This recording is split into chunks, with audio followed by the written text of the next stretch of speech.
Everyone is talking about digitalization, right?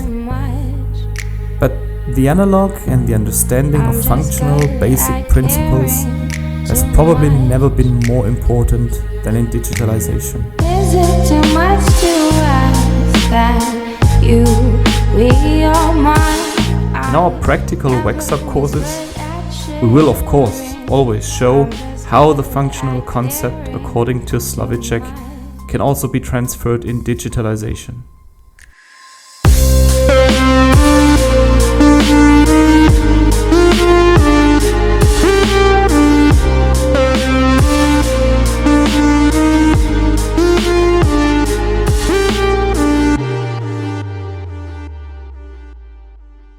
But let's grasp occlusion hands-on.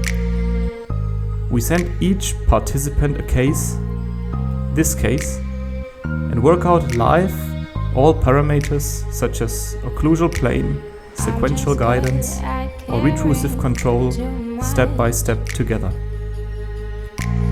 I'm just good at caring too much. From the analysis to the articulator handling to the finished diagnostic Waxup.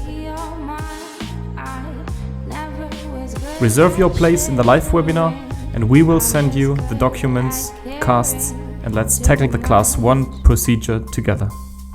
See you in the course.